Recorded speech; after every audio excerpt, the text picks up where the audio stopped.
एक बार एक बच्चा होता है, एकदम हैरान परेशान घर में बैठा होता है। उसके पापा आते हैं पूछने उससे कि बेटा क्या परेशानी है, क्यों हो इतने परेशान।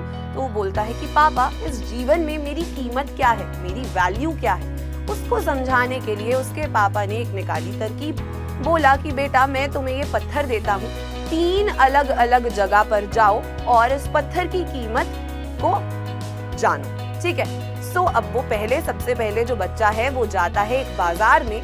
बहुत देर तक कोई खरीदार नहीं आता है, लेकिन एकदम अंत में एक बूढ़ी औरत आती है और पूछती है कि बेटा इस पत्थर की कीमत क्या है। बिना कुछ बोले चुपचाप वो बच्चा जो है वो 2 उंगलियां दिखा देता है।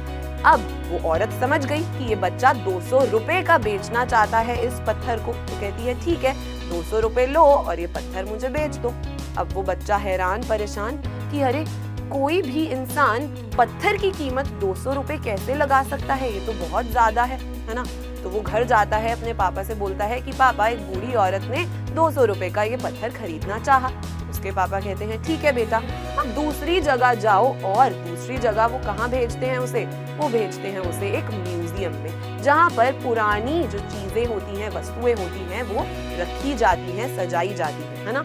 तो एक आदमी आता है वहां पर और वो उस पत्थर की कीमत पूछता है। तो बच्चा फिर से 2 उंगलियां दिखा देता है और वो आदमी समझ जाता है कि ये जो बच्चा है इस पत्थर की कीमत 20,000 रुपए लगाना चाहता है। बच्चा परेशान कि अरे पहले वो बूढ़ी औरत 200 रुपए का खरीदना चाहती थी, अब ये आदमी 20,000 का खरीदना चाहता है। वो फिर जाता है अपने घर, पापा को ये सारी कहानी बताता है। उसके पापा कहते हैं बेटा अभी तीसरी जगह बाकी है, अब तुम जाओगे एक ज्वेलरी शॉप पे, यानी कि एक सुनार की दुकान पर। तो दुकानदार जो होता है वो देखकर एकदम हैरान कि ये बच्चा जो है इतना कीमती पत्थर लेकर ऐसे गली गली क्यों भटक रहा है। तो वो पूछता है कि बेटा इसकी कीमत बताओ और जितनी कीमत बोलोगे मैं देने को तैयार हूँ, है ना।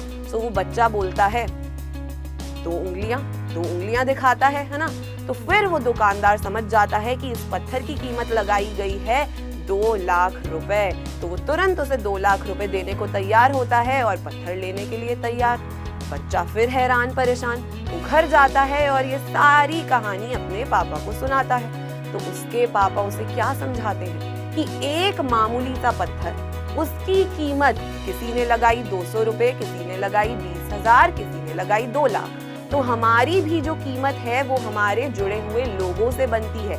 जैसी संगति में हम रहेंगे वैसे हमारी कीमत, वैल्यू बनेगी। तो हमें हमेशा उन लोगों के बीच में रहना चाहिए जो हमारे अंदर अच्छाइयाँ देखते हैं, ना कि बुराइयाँ। So thank you so much.